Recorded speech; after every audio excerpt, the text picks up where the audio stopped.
Welcome back, party people. You are listening to the Whatnauts review show, our weekly book club style podcast here at the Whatnauts.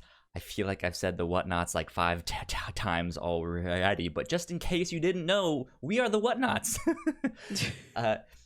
Here on the review show, we cover all sorts of different genres and mediums, so there's bound to be something you guys can all enjoy. This week on the review show, we are continuing our coverage of Irredeemable, a comic book by Mark Waid and Peter Krause. We covered part one a little over a month ago. We usually do it at the end of each month, but the previous month was October, so we did our spooky month, and we did a whole month of spooky stuff. So now here we are at the start of November doing part two of Irredeemable. We are going to be covering volumes 5, 6, and 7 today. So if you have not read the first 4 volumes, there will be spoilers for all that stuff, and you guys can go back and check out our previous coverage on that. My name is Kyle Springer, and I am joined, as always, by Melissa Wilkinson.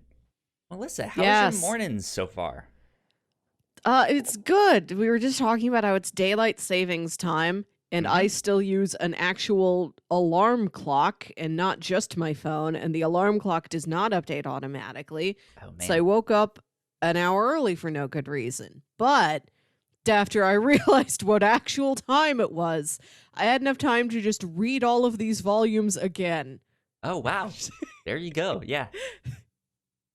Good stuff. I don't even have to think about the time change nowadays, so it's hard for me to remember it, but because I've been scheduling podcasts for years now with people in multiple time zones, it's always something that I'm like, okay, so it's this time for them, it's this time for me, it's that time for them, you know, and it's always something in the back of my mind. But if it wasn't for that, I think I would just completely forget.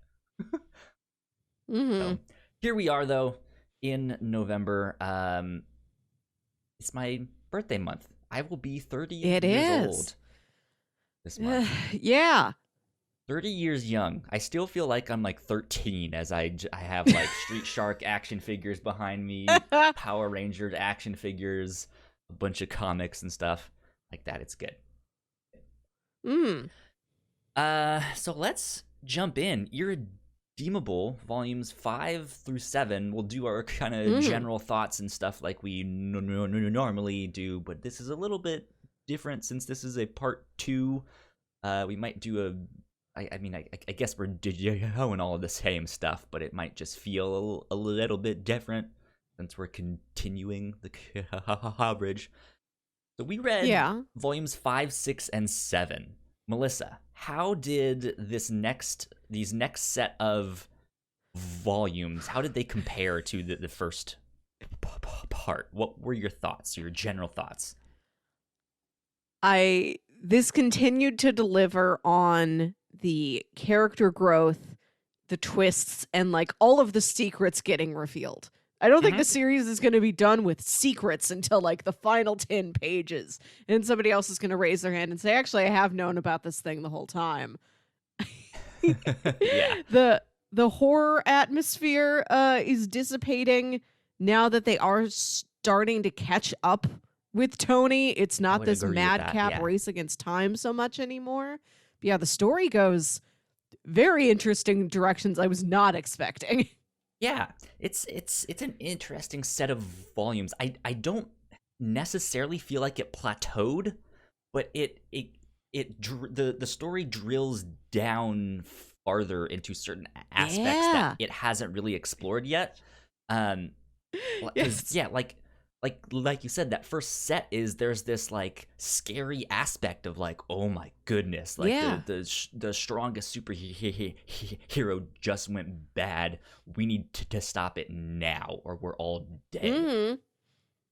And this is starting to focus more on relationships and love interests and stuff like that, and more of their like mental state. So it's yeah, it feels like it slows down a bit, but it doesn't really. Like now it's really Yeah. starting to set up what they're gonna do for the end of the series, which we still don't know from these volumes.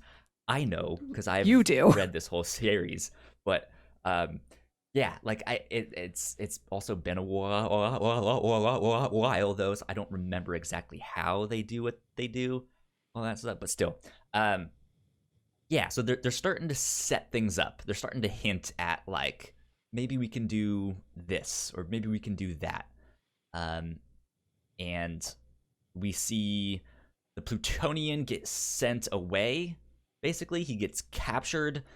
He gets put in this like intergalactic insane asylum, and we see him go Mm-hmm. through a bunch of stuff there, and then he escapes, and he's like, "Let's go back to Earth," and that's where kind of volume 7 ends, and you know it's Mm-hmm. like, it's about to go down, the final fight. Here we go. He's mad. He's pissed off. So Yeah.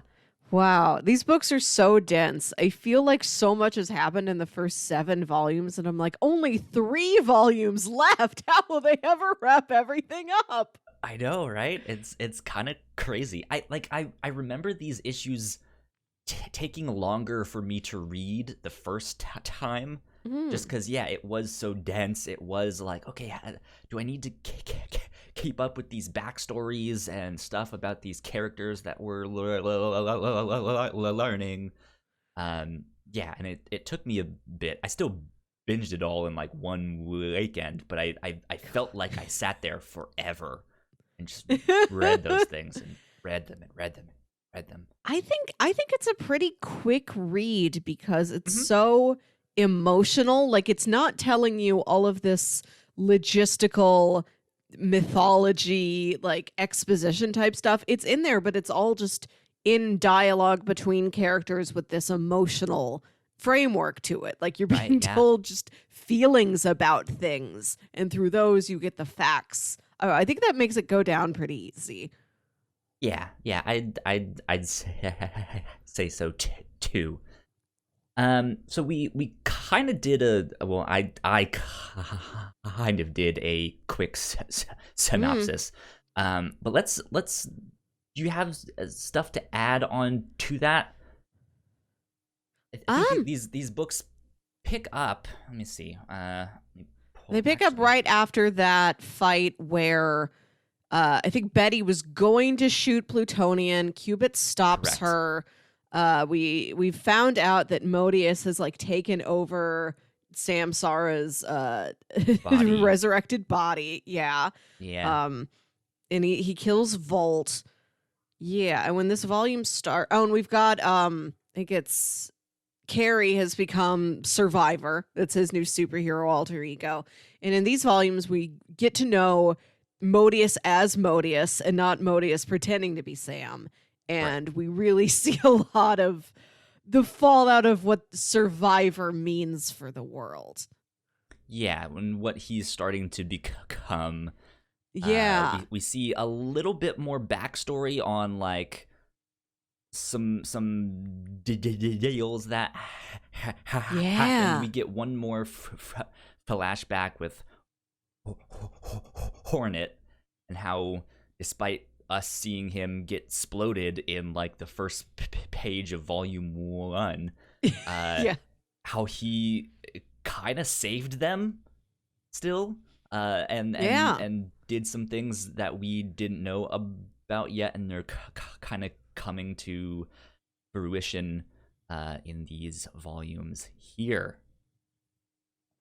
Yeah, I think that's kind of it. 'Cause then, like I mentioned, Plutonian gets captured and taken off world, and then eventually escapes and comes back. Is the synopsis for these ones. So, yeah, Mm. I think that's it. Did you like these ones more than the first couple volumes? About the same? Less? No, no, I liked him a lot. I really loved the character growth in these. I think there were just as many really powerful surprises. I Okay, liked good. the the fear that the first couple volumes really have, but I understand that that is something that the story needs to grow beyond. It can't be that sustained amount of fear for 10 volumes. Yeah.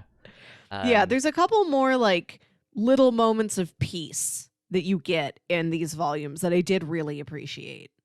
There are a few of those, yeah.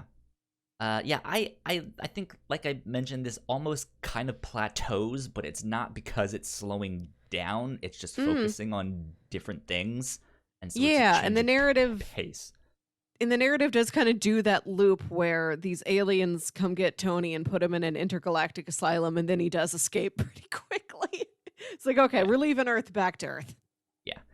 But stuff they accomplish stuff there. That asylum experience is valuable narratively.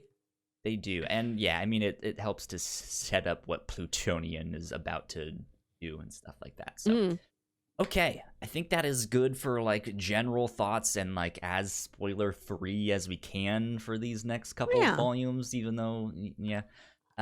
So let's go ahead and dive into our spoiler territory. Well, actually, housekeeping first is what we should do. The house, Kyle. Let's keep this house. If you guys did not know, we have multiple podcasts here at the Whatnauts. You guys can go find out more information on our websites, thewhatnauts.com, as well as your favorite podcasting platform of choice. Just type in the Whatnauts, and all of our shows will pop up right there.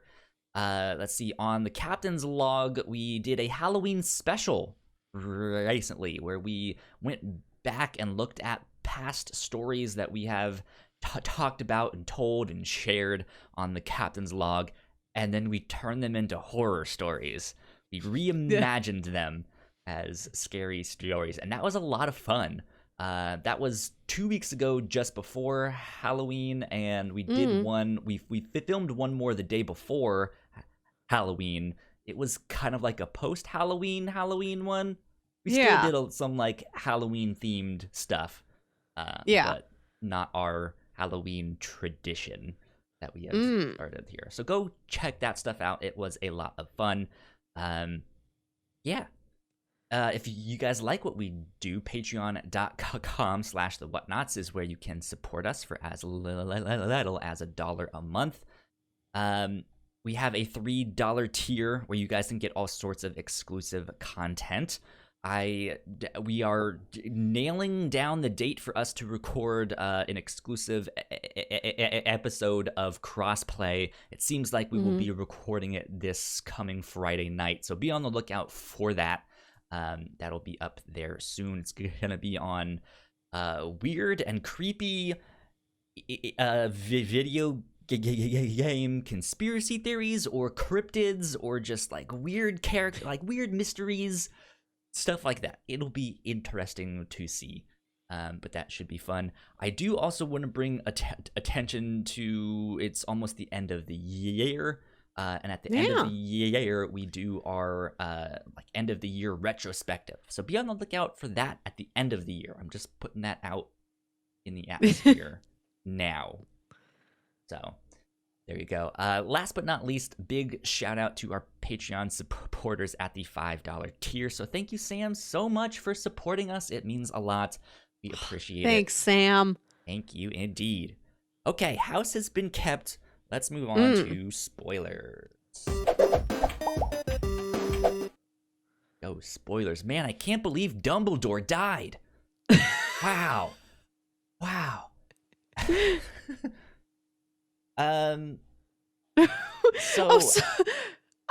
For our office Zoom Halloween party, we did like a little virtual trivia game, and we were throwing out Halloween themed trivia team names, and someone suggested, spoiler alert, he was a ghost the whole time.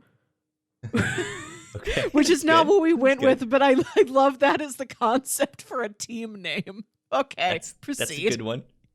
Yeah. That's a good one. Let's see. So I think I want to start this one with Modeus. Because last time, we didn't really get to talk much about him. And I was like, I'm sure we'll talk more about him on the next one, which I had forgotten how much he is, like, focused on in today's ones. So let's talk about Modeus.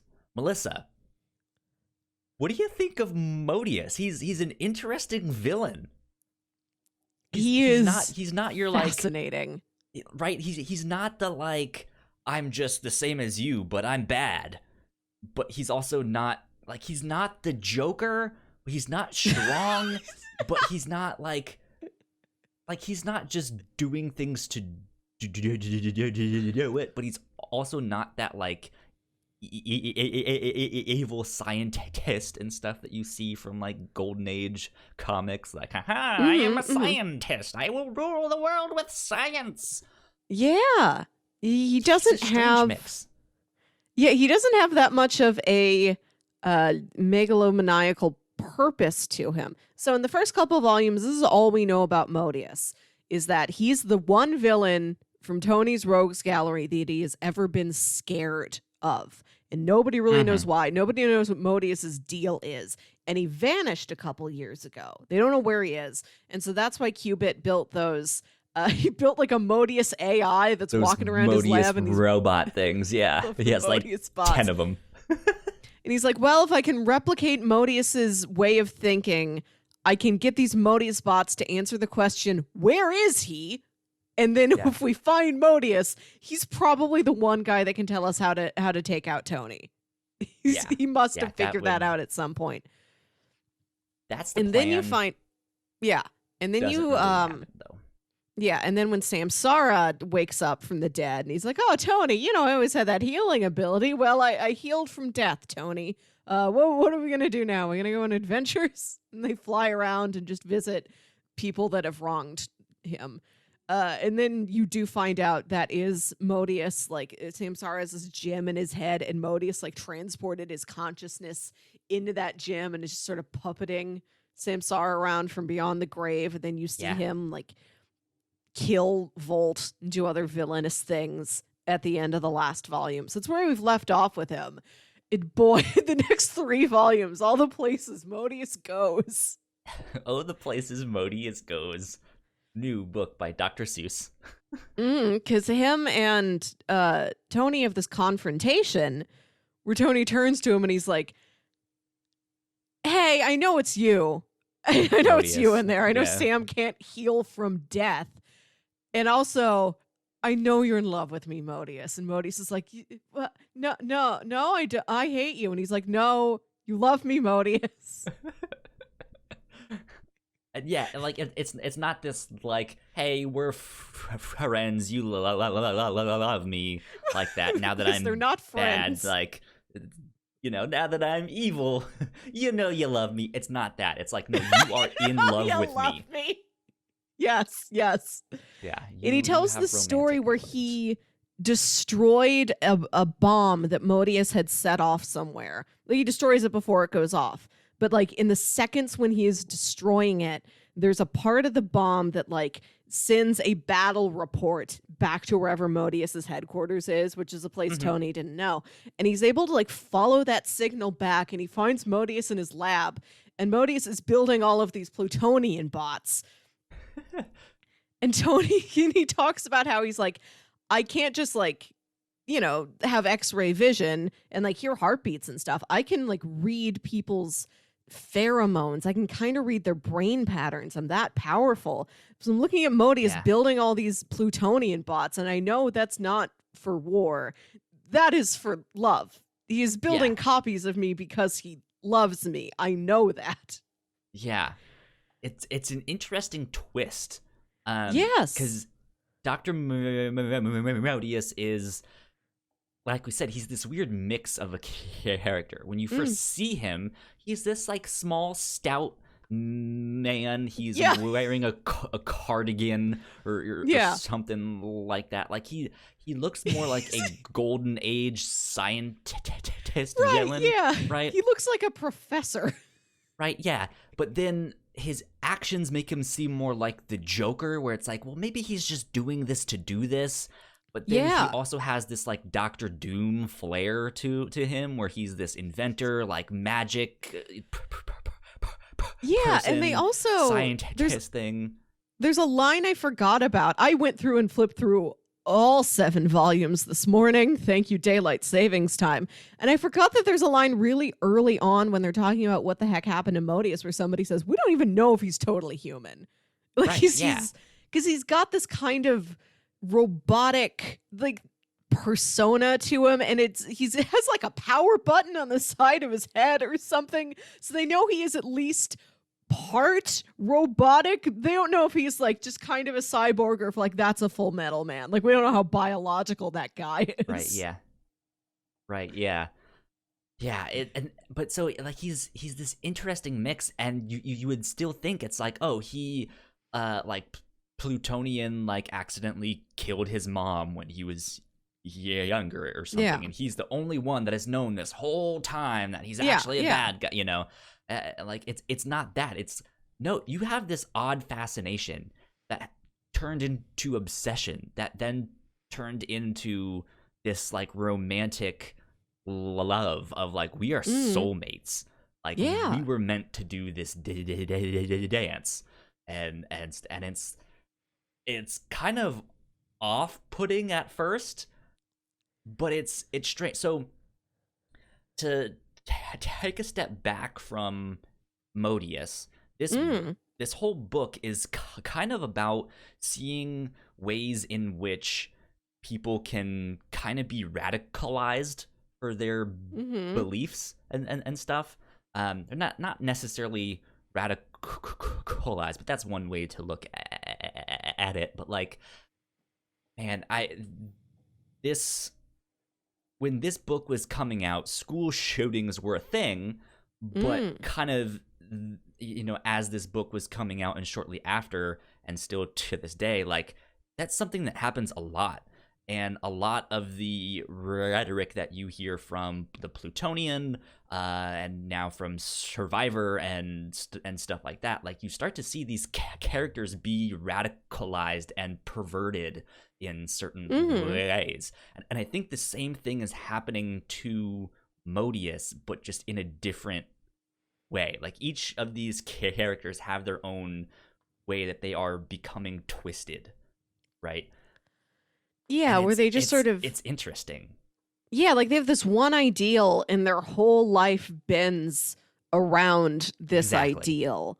Yeah, Exactly. yeah, And Modeus if has this... doesn't go right, then it's just they cannot compute, and they're just like, we have to fix this. We have to do X, Y, and Z. No, you must be in love with me. No, I must save the planet. No, we you know.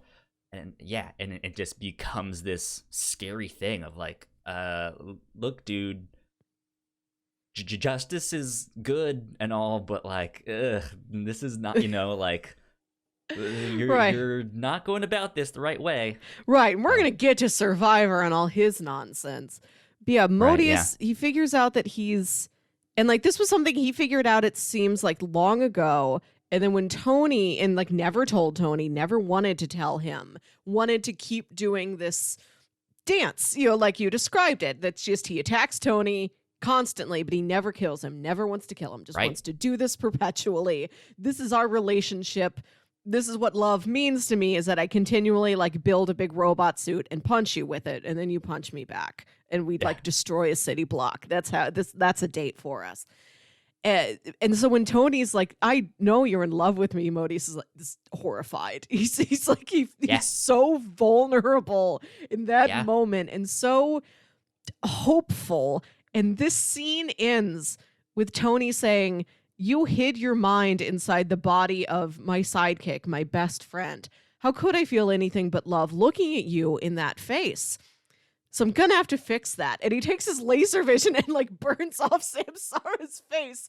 And there's maybe the greatest page I've ever seen in comics, which is like Modeus in Sam's body, like clutching his burning face and like writhing on the ground and stumbling away in the rubble. And then the Plutonian just takes out a Snickers bar. He just stands there nonchalantly eating a Snickers bar.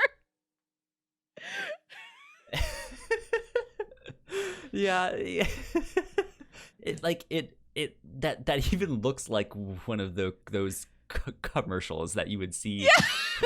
You're not you when you're hungry. Snickers. And like they have Snickers commercials in, or I guess ads in comics every now and then. And I remember they did one, and the art was so close to what was happening in the actual comic that I just kept writing. And then at the end, I was like, what? This is a Snickers advertisement? No, this is dumb. And here this is. I don't think this is meant to be a make fun of that thing. But yeah, he just has a Snickers and is like, okay. Right. Yeah, You know, he's like that. Like that's what. And I think it's meant to show like him battling Modeus, even if it hasn't happened in years, even if it's under these very weird circumstances where he's like in the resurrected corpse of his sidekick. It's like, yeah, this is just Tuesday. I fight Modeus. I blow his face off. That's how we do. Yeah. Indeed. Modeus's love for the Plutonian is very sincere in a way that other characters recognize. Like he's going on this whole journey with Qubit at towards the end of these volumes to like get to that space asylum to get Tony out, that's Modeus's plan, and then Qubit's going along with him because Modeus is like hidden Kaiden somewhere, and Qubit needs to get her back. And Qubit's like, you really love him, don't you? And he's like, I'm going along with this plan to get you your true love back. Like he's not mocking Modeus or like suspicious of him. He's like, oh, okay, this is weird, but if you say you love Tony, okay, all right, I buy that. I believe that. Yeah, maybe you do love Tony. Yeah, it's an interesting twist for Dr. Modeus there. It makes you like him more, but then it is this weird thing of like, well, you're still a villain though. Like you still like kill people and destroy cities and stuff like that. Like, couldn't you just like go to Applebee's or something instead, right? Like, come on, Dr. Modeus. Yeah, and there is a bit where Plutonian mentions that at some point somebody had like, I guess whenever the last time he was able to be put in prison, somebody did a study on Modeus, and he's like, there's a psychological assessment of 40 points, and if you get more than 30 points, you are considered a psychopath, and Modeus is the world's only perfect score. Like, I think the story does a good job of treating Modeus with an appropriate amount of sympathy. Like, his love for Tony is as true as it could be in the mindset and in the context of life that he has. Exactly. But yeah, it doesn't let you forget, like, no, this is like the worst villain the world has seen. Yeah, indeed. Well, speaking of terrible villains and stuff, let's go to what's happening with Tony here. And I guess how that all got started and stuff, because I mentioned the flashback with the Hornet. Kind of saved the day. He didn't exactly know how that would pan out, but he saved it. So we get a flashback to when I forget their names. What's the group name? The like Justice League name? The Paradigm. Paradigm. That's right. They are fighting off this alien invasion, and they seem to be doing fine. Except for the numbers. It's just like the sheer numbers of these things is what's overwhelming. And the Hornet sneaks onto like the main alien ship. And he's kind of sneaking around there looking for a way to stop them. He ends up being caught, but ends up working out this deal with them. He's like, hey, I have this teleportation device. Like, you guys are new to space travel and stuff like that. I can make your lives so much simpler with this device. He's like, I will give this to you now if, one, you go away now, and then two, when we call you, you take the Plutonian. And they're like, but he's on your side. He's a good guy. And this guy's just like, yeah, but like we also don't have a way to stop him. So just in case, let's put this in place. And I think the thing that tipped him off was that they were sitting around playing cards Yeah. one day, and he asked the Hornet how his wife was, except he called her by her first name, and he had never mentioned that. Yeah. So he was just like, huh, okay, that's strange. And no one else like noticed it. So he was just like, we should probably put some fail safes in place just in case.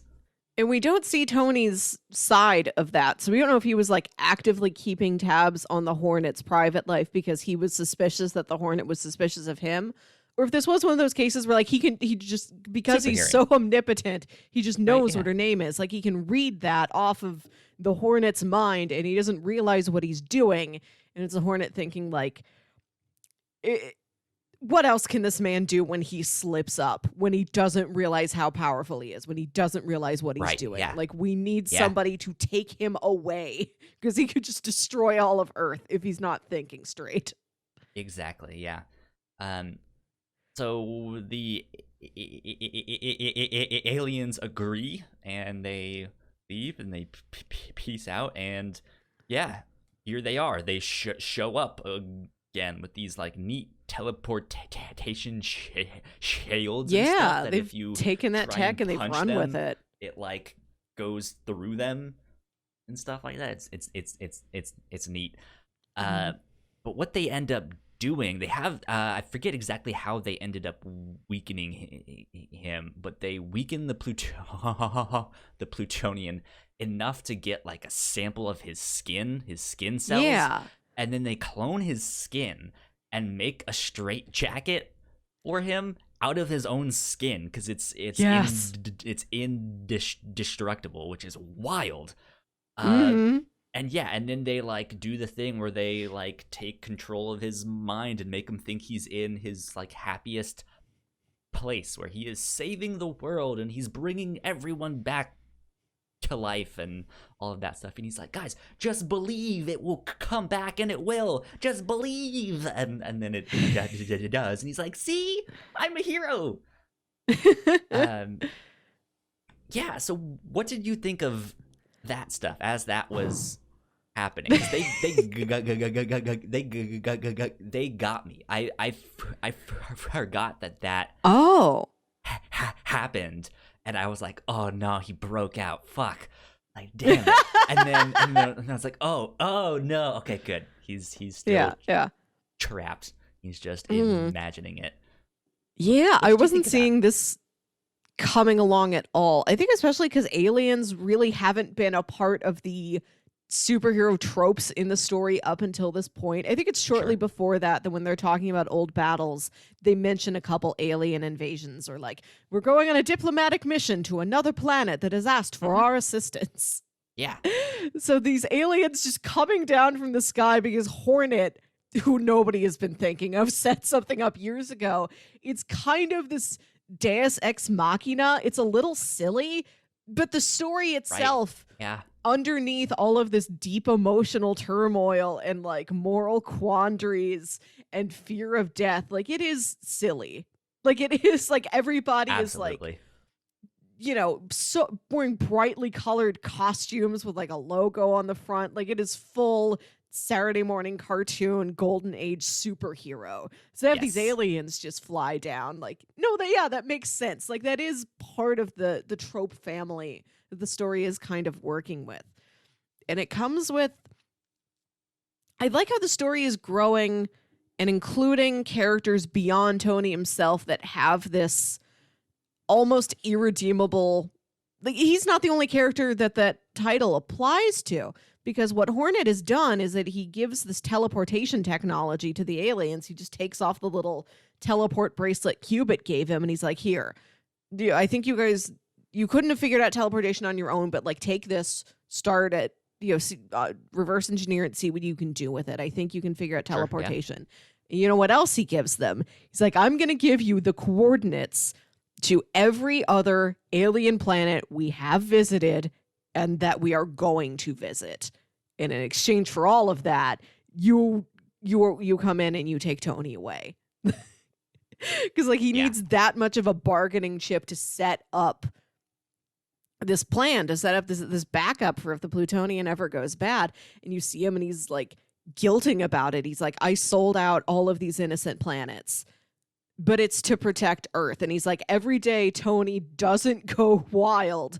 I wonder, is my day of heroism yet to come, or did I make a huge mistake? What if he does never go off the rails? What if he is as good as everybody thinks he is? What if he's going to be like that forever? What if these other planets find out that that they've been so holed out, and then they come to Earth and fuck things up? You know, that could be a thing too. So so like we've only seen the Hornet in flashbacks pretty much. I think he exists for 3 pages before they kill him at the very beginning of the comic. But you find out he was living under this severe guilt like the last couple years of his life. Yeah. And then Qubit found out about that, and then Qubit has been living with this intel because he I think Hornet had it set up that this message would send a beacon to these aliens, and then it would send a beacon to Qubit to let him know what was going on. And so Qubit's kind of been living under this, waiting for the aliens to get there, it seems like. However long it takes for the signal to reach the aliens and for them to then come back to Earth. Seems like it's been a couple weeks. I have a question that kind of goes back to Modeus and the title of the book, Irredeemable. Like I kind of mentioned that we see a number of these characters get twisted and distorted from, their beliefs or who knows what. Do you think Modeus is looking to be redeemed? Like, is his basically? I guess I'm wondering if he is acting well, because it doesn't really say when he started actually doing villainous stuff. But is he acting out to get Plutonian's attention to then make him love him, so that once he finally does, he would stop? Like, is that like a kind of redemption for him? I don't know if not being a villain is in Modeus's plans. I think that is the framework that he views his and the Plutonian's relationship in. Like, I don't think he wants to take him out to Applebee's and, they go to a movie and they rent a cabin. 2 for $20 in the deal. Come on, it's so good. Modeus, you have to have at least $20. Modeus has enough money to take the Plutonian to, hula hands. Just buy He's going the whole above restaurant. Applebee's. No, because I think of some of the you've heard the thing of they're just throwing rocks at you because they have crush on you and they're just being mean because they like you. I'm wondering if it's just that, but to an extreme extent where he's not trying to be a villain. He's not heading out to be like, I'm gonna be a bad guy, haha. But he's acting out in a certain way, and if he did get what he wanted, maybe he would stop. I don't know. It seemed like he was a villain for a long time before he figured out I love the Plutonian, and he might be so deep into that it is what he wants to do. He's like, yes, I want to actually kiss the Plutonian, and I want to tie him to train tracks also, as a form of kissing. Maybe that is what he wants to do. And before these aliens come down to Earth, we reconnect with this old plot line from Samsara. We talked about Samsara's this jewel in his head, and the last thing Tony did before Samsara died, before he killed him, is he shows up to his place like, buddy, look, I found this giant rock. According to this old scroll, it's connected to the rock inside your head. I think it has some magical powers.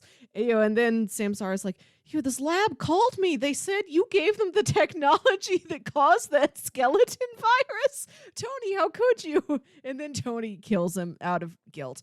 Yeah. Modeus in Samsara is talking to him like, remember that giant sapphire? I think if you combine your powers with that rock, it could create this reset button Like you could fix Sky City. You could take it back to what it was. Samsara has healing powers Yes. and can heal people and stuff like that. So they're like, hey, we used to have a rock that was like super small. Now we have one that's ginormous. Yeah. Like let's see if we can do something. Yeah, this that. rock's the size of a whole sourdough loaf, I guess. Yeah. so yeah, so it seems like Modeus wants to reset the world, kind of to give a gift to Tony. Like, you can have your city back. I see that you are hurting. I don't know if I want you to be hurting this way, but also we can go back to our old games. Just using the city as our playground, just like throwing super-powered weaponry at each other. That makes sense, yeah. I don't know.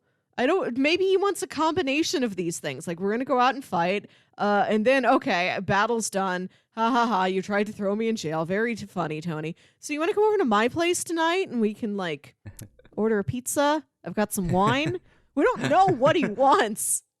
We don't really know what Tony wants out of it either. Because it seems like there's some level of care for Modeus back from him. Yeah. That we haven't seen very much of yet. And I'm curious to see what that turns into as the volumes go on. Because last we see of them, Modeus, like, him and Qubit travel across the galaxies to get to this intergalactic asylum. And Tony's like, you traveled across all these galaxies to get here? You would. And then he hugs him for a sec. And then in the escape, like, Tony and his new alien buddies, like, rush through this portal to get to Earth. And then Modeus has been, like, sideswiped by a power blast and his, like, robot body collapses. So we don't know what that's turning into. Who knows, indeed. Do you want to... Well, I guess we haven't talked about Plutonian in this, like, weird alien prison. Yeah. Do you want to do that, or do you want to switch gears to Survivor? Let's talk about Survivor. Okay. So this was a reality TV show a long time ago, hosted by... No. Survivor, yeah. So he is... This is another one of those characters that I think is really strongly being twisted and perverted. He is now a lot stronger because his twin brother, who he shared his powers with, is now gone. Yeah. They thought he was dead. It maybe looks like maybe he's not dead. Well, yeah, he's just sort of a brain dead husk in Modeus's lair somewhere. Yeah, so he's off doing that stuff, but he's stronger, and he had a fight with the Plutonian in the first 4 volumes, where he's like, holy shit, I can actually hurt this guy. So because of that, that's kind of snowballed into this guy just becoming the most egotistical, like, I am the strongest, I am the macho man, you guys will listen to me, I'm the one in charge here. And he's almost becoming as scary as the Plutonian. But just in a different way. Like, it's not this, like, oh, these people are still scared of me, why are they still scared of me? I'm trying to help you. It's, I'm good. I've always been good. I only do the good thing. Can't you say that I look, I am doing the good thing still. It's just like, this is just oddly similar. Yeah, and Tony's super destructive, but Survivor's really manipulative in a way that Tony isn't.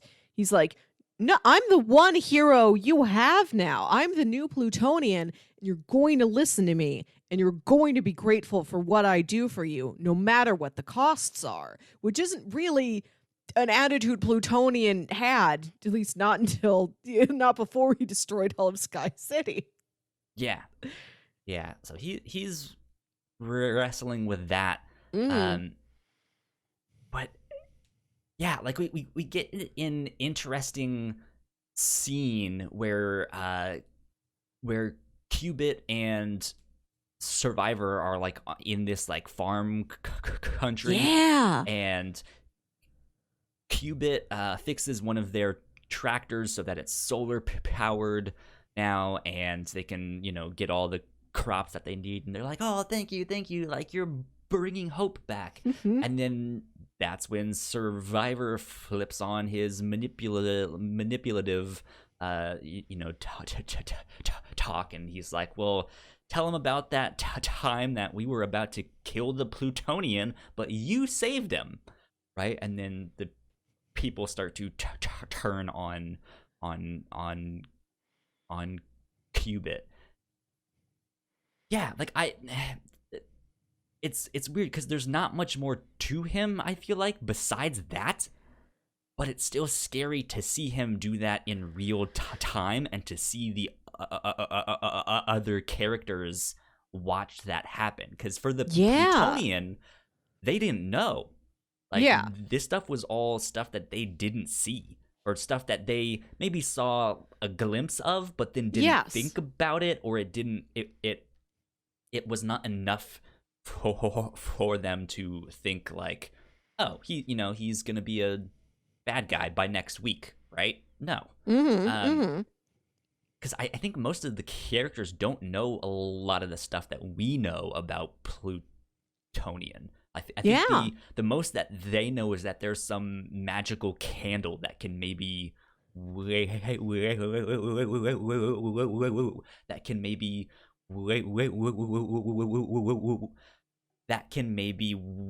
him.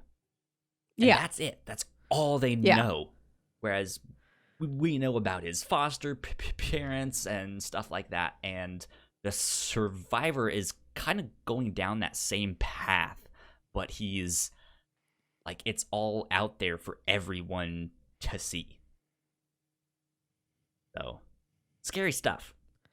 Yeah, and he has this whole speech to the people. He hijacks like a broadcast system after those aliens come and they take the Plutonian away, and he's like, Plutonian's not a threat anymore. I've taken care of him. These people also helped. We are going to rebuild the world. If you have superpowers, if you didn't want to display them, it's okay. Come out. You can join us. We'll work together. If you have been any of our foes, do you have full amnesty if you agree to cooperate with us? And all the rest of the paradigm's like, no, that's a bad idea. Remember this guy Decay who melts everything he touches? What the heck do you think we're going to do with him? Like, no, those were bad people. Like, we don't need this. And the Survivor's just trying to collect all of this power, and then have all of these people that he's in charge of as like the leader of the new paradigm. And he's not there. One of these superpowered villains who steps up is a mind reader named Burroughs.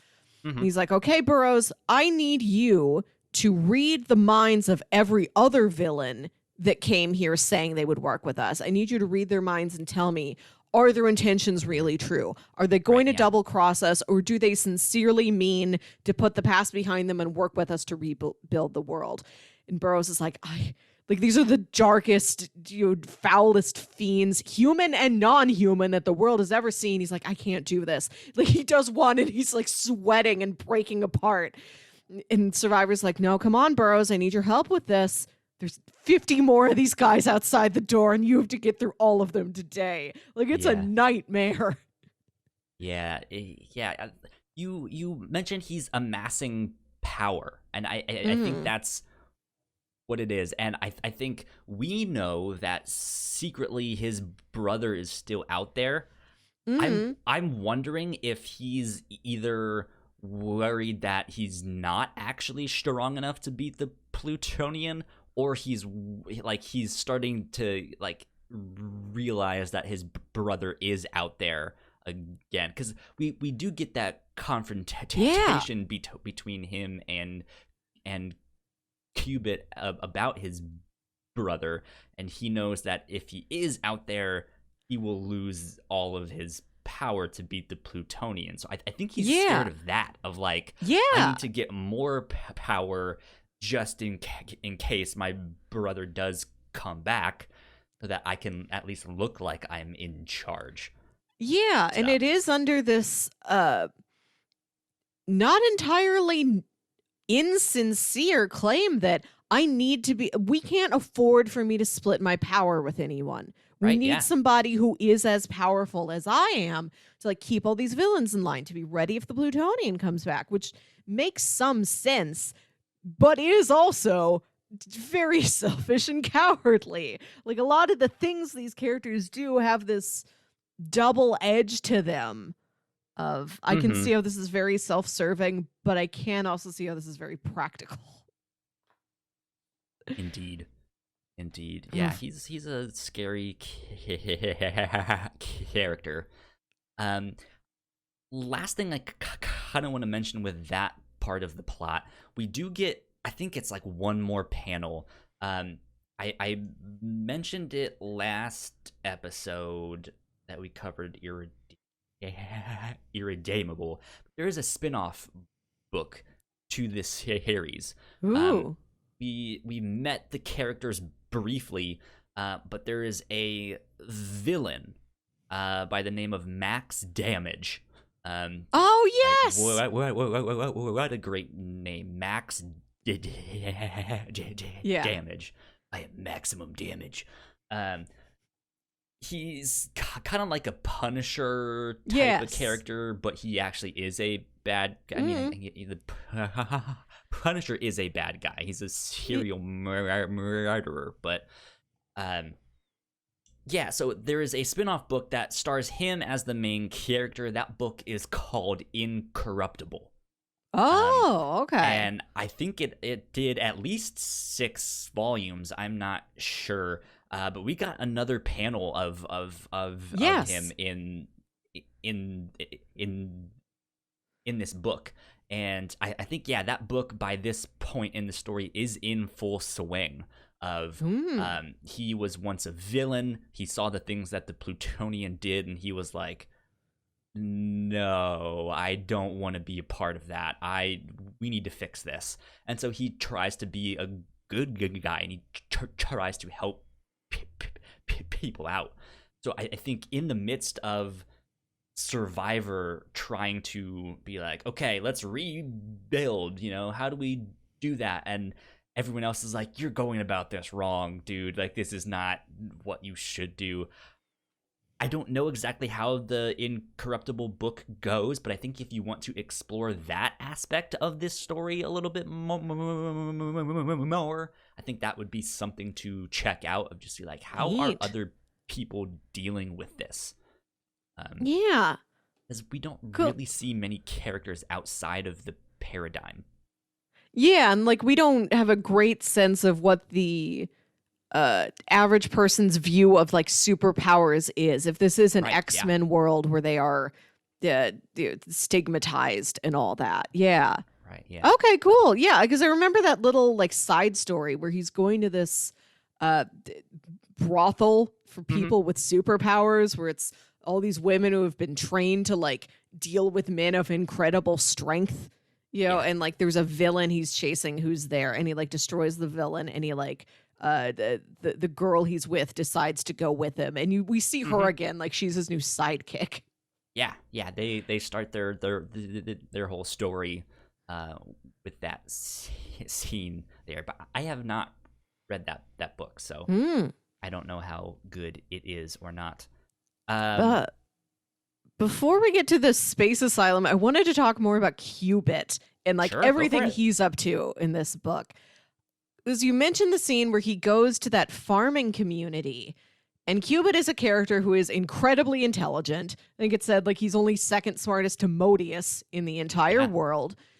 And he keeps a lot of secrets, but he doesn't seem to be very egotistical. Like he goes to this little farm community and he sees these people just like, okay, all we knew was corn, but we have to diversify our crops so that we can make everything, so that we can survive on our own if we have to. And he's like, look at them and like, look how brave they are, but it's not in like a pretentious, patronizing way. Like he really sympathizes with people. He really tries to help them. And there's this wonderful moment, I think at the beginning of volume 5, where they're at Volt's headstone and Kaiden is there crying, and he comes up and he puts an arm around her. he says, tell me about Volt. And she's like, why? You know everything I know. And he's like, act like I don't. Act like I've never met Volt before. Tell me about him. Tell me what a great man he was. He's like, tell me about Scylla. Tell me about Hornet. Tell me about all of our dead teammates. It's like listening to her, armor under, very sweet. And he's like, look what you've done. And like in telling her, in telling these stories, she has brought up their ghosts the same way she can do for these old Japanese legends calling forth their ghosts. So now we've got this power in our back pocket, but it's also this very, like, he's doing it for a purpose, but it's not like a scene where he's like manipulating her, like, haha, and look, I had a plan all along, Kaiden. Look what new weapon we have. He very sincerely he's actually like, helping her, yeah. Yeah, he's like, I want to comfort you. Let's remember our past teammates together. Like, he's very sweet, and like he's really trying to believe in one thing he says to Survivor when they're in this farming community, and Survivor's like, why didn't you kill Plutonian when you had the chance? He's like, because killing a person changes you, and I don't want us to have to go through that. He's like, it's my job to always have the backup plan so that you guys don't have to go through hell. Like, he's really trying to hold everything together as the dad of the team. And I appreciate him a lot. Yeah. He's a good character. He like, I think he might be a little bit egotistical, but he's not braggadocious about it, right? Like, he doesn't really talk about it, but I feel like he's a character that thinks it. Yeah, he's kind of full of himself on the inside, but that doesn't prevent him from being sympathetic with other people around him. Right. Yeah. Indeed. Space Asylum time. Space Asylum. Talk about Space Asylum. They throw Tony into the heart of a sun. Yeah, so Tony is taken off as he is in Dreamland and stuff like that, and they put him in this prison, and he is at first just kind of limp, like he's just not moving because he's off in this dreamscape thing. And they have to put this exosuit on him, and they're like, hey, because of his invulnerable skin, we can use him to mine this certain alien planet and stuff like that. So they sign him up for that thing, and that goes wrong. I think they're showing it off to some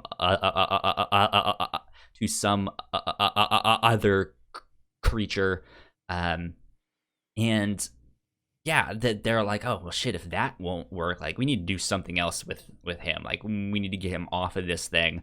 And yeah, like you said, they try to throw him into the sun, and we at first think like, oh, that he's just gonna burn to death, or maybe not. But there's this strange prison inside the sun that is this like weird, like it is for like the worst of the worst characters. So you know that they weren't trying to destroy him by throwing him in the sun, but like locking him in there. And it seems like the sun is actually a portal to another place that has the, because when they're trying to escape, he's like, look, if you get past that wall, do you recognize those stars and stuff that are out there? And he's like, we're nowhere near where you well, it's came not from. The sun, it's a sun. It's not the one we have. Yeah.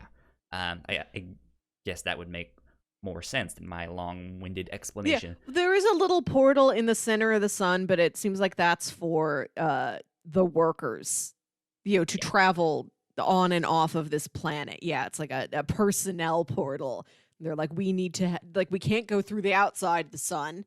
How would we ever get home? We need to go inside. We need to go deeper and take the personnel exit. Yeah, so eventually Plutonian wakes up from his dreams as, again, something goes wrong, and he's just like, fuck, it's the same thing over again.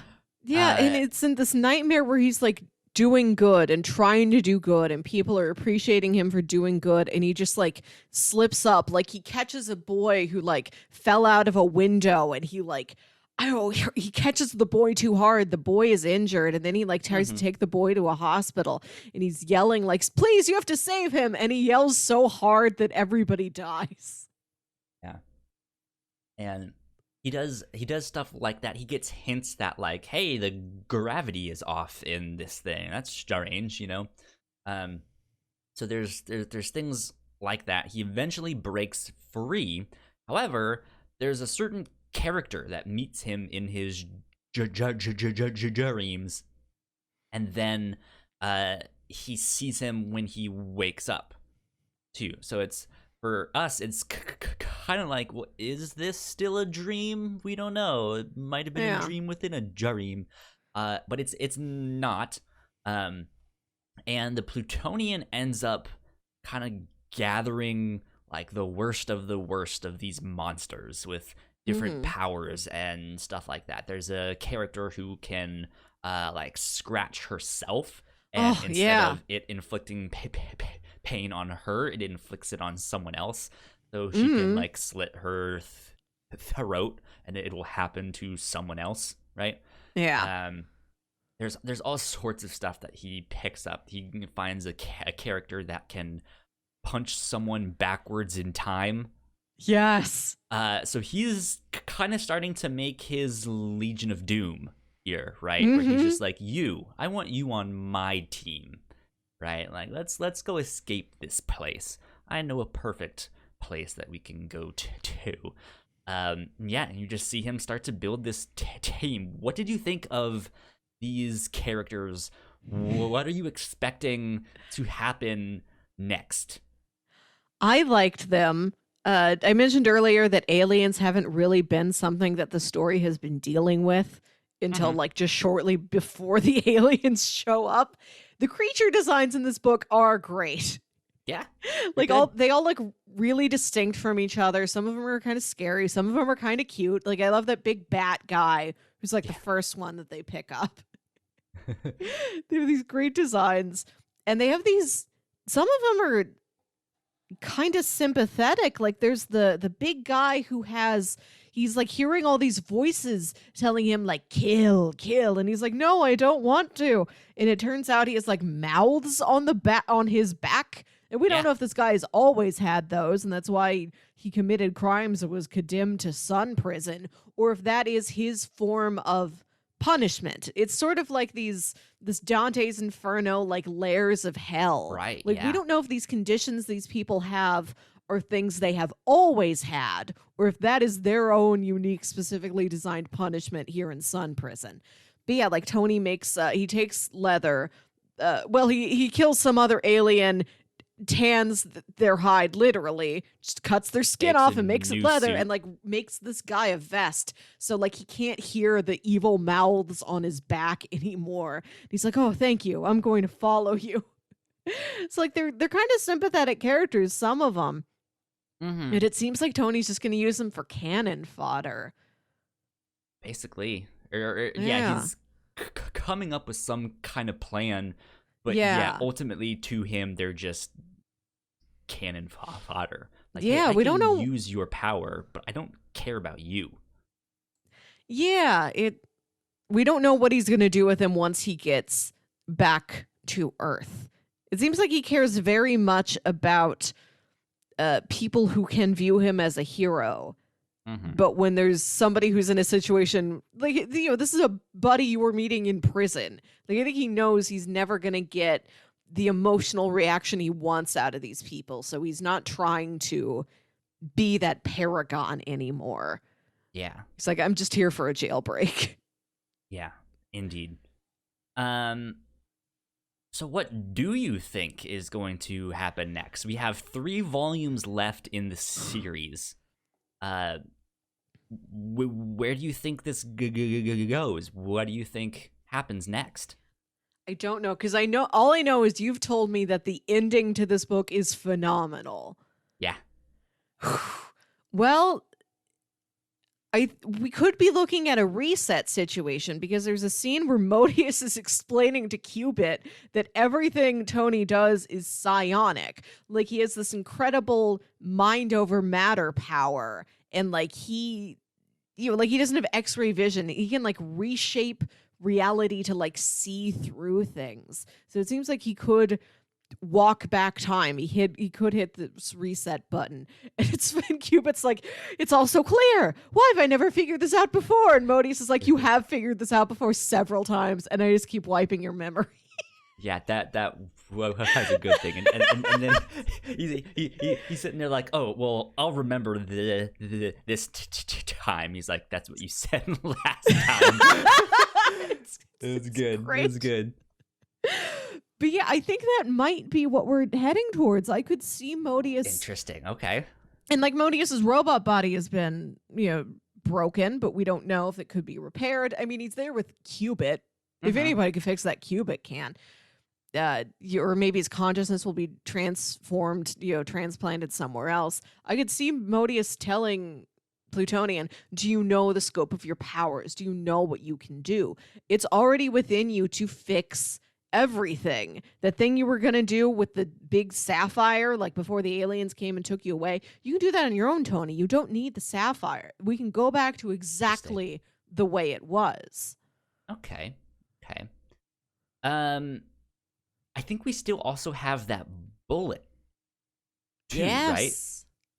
They've saved that bullet. Qubit still has that, I believe. We know that Kaiden has these not new powers, but her power has reached a new height where she can bring back more than just these Japanese stories and stuff like that. I'll be honest, I don't remember exactly how they get to the ending and stuff like that. It's just, where this book ends up is really, really cool to see. I won't say more than that, because even stuff like that is potentially spoilers and stuff. Yeah, I think Modeus does have a major part to play, because the cover images for all of these volumes is just the Plutonian, like an action shot of the Plutonian. The only other character who has appeared on the covers so far is Modeus. Because I looked, we read the first 7 volumes. Volume 8 is like Plutonian flying through the stars, and there's like a ghostly visage of Modeus's robot face looming over him in the background. And I think like volume 5 is Plutonian, like he's holding up Samsara like by the neck in the air, which is Modeus in Samsara's body. So the fact that he's the only person who has gotten to share cover space with the Plutonian makes him seem very important to me. I know we're not recording our next episode for another 4 weeks. I might just read the next 3 volumes today. I need to know how this ends.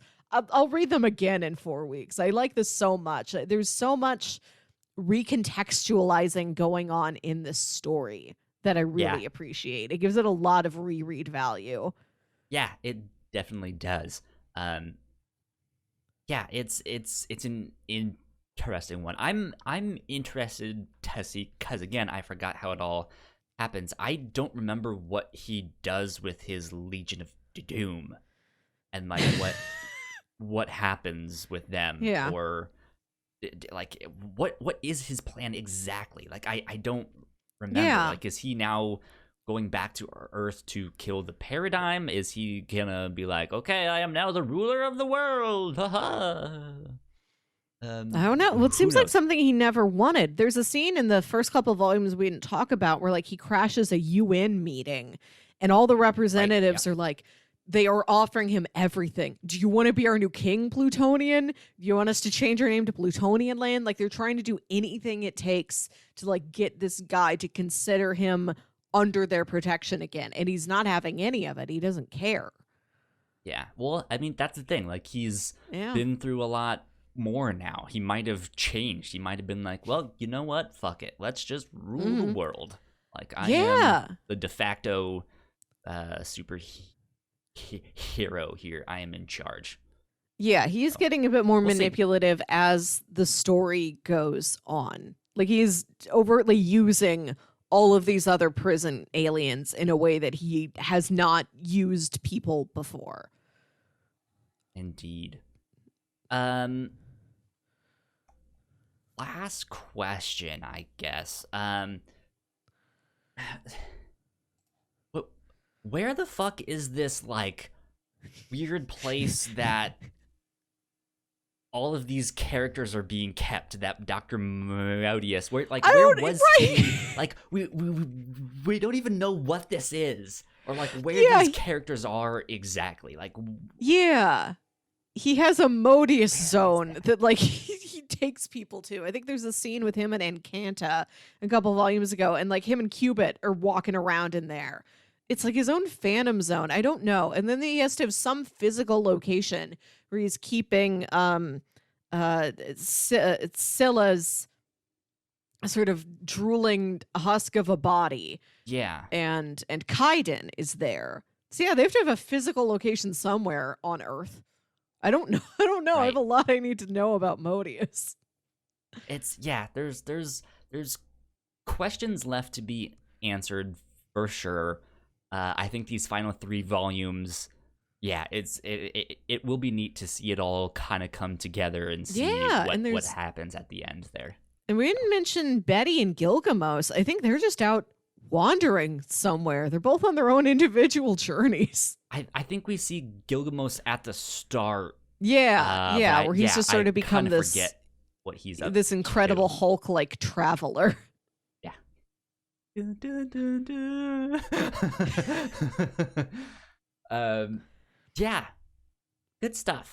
stuff. I like these 3 volumes, but they drilled down deeper into the stories and the character relationships and stuff like that. I'm excited to see if these next volumes drill down even more. And like in the midst of this big fight that we know is coming, if there is more philosophizing or expositing, is that the word? I don't know. Maybe. This book has been a really good mix of these very big universal moral quandaries and these very personal emotional stories. Yeah, so I'm hoping it drills down farther into that, and we see more of just what's happening in the Plutonian's mind, and what he's up to there. So good stuff. Do you have last thoughts, final questions, something else you want to talk about? Oof, I think that's it. About it. Okay, yeah. So next time we cover this, we will be covering volumes 8, 9, and 10, which are the final 3 volumes of this. But that won't be till the end of November. So a couple weeks here down the road. Next week, Melissa, do you want to remind them what we are covering for this next week? We are covering a Comixology original manga, by which I mean Comixology has the exclusive rights to the English translation, I think. This is a manga called The Drops of God, and it's all about wine. It's about these sommeliers competing to inherit this famed wine critic's private collection of the greatest wines in the world. Yeah. It's an interesting one for sure. I've seen it on Comixology Unlimited, and I've thought about pitching it before, but it just never made the cut yet. So this will be an interesting one to see. And I think, if I'm not mistaken, I think this is the first manga that you've pitched. I think it is. I really don't know manga very well at all. I probably wouldn't have picked this if it wasn't like in a big splash image on the front page of Comixology, and I'm like, there's a wine competition manga. Exactly. Indeed. So we are going to be doing the first 4 volumes of The Drops of God. That's what we will be covering next week. So join us for that. You guys can read those on Comixology Unlimited. Normally we would kind of be doing recommendations for that stuff, but for our end of the month continuing coverage. I think we'd like to do those at the first time we cover something and the last time. So we're skipping those this week. But we will do them again at the end of the month once we've read the whole thing. So there you go. I'm excited for next week. We're getting close to the end of the year here. That's exciting. Good stuff indeed. I guess that is about it. So Melissa, where can the people find you on the internet? You can find me on Twitter and Instagram at Qubit. That's WILKYWIT. And I've just launched another new podcast. You can subscribe to Saturday Morning Obscurities. It's a show where me and my brother watch weird old kid shows. Good stuff. You guys can find me at Kyla Springer on Twitter and Instagram. If you guys want to stay up to date with our podcast, we are at the Whatnauts on Twitter. Like, share, subscribe, do all of that stuff. We are at 95 subscribers on YouTube. So please go help us out right now. That would be amazing. If you guys could help spread the word, that would be incredible. We're hoping to make it to 100 subscribers by the end of 2020. So that would be great if we can make that happen. So please tell a friend, tell a foe, tell an alien species. Do something to help us out. That would be wonderful. That being said, though, that's it. That wraps us up for number 130. The Whatnauts review show. So we will see you all next time. Bye. Bye.